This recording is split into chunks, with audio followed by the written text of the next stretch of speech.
నిజామాబాద్ జిల్లా ఆర్మూర్ బస్టాండ్ పరిలో ఘోర ప్రమాదం చోటు చేసుకుంది.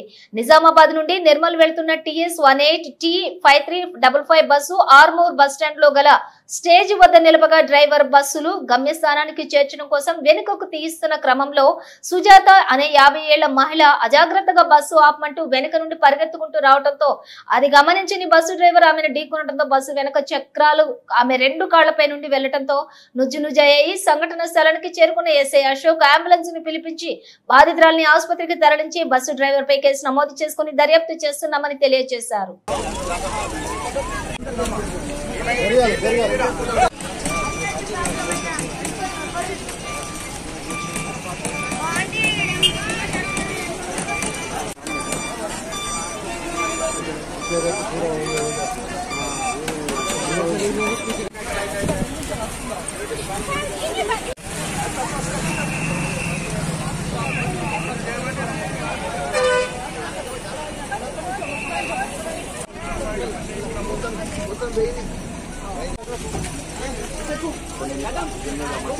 ఎన్ని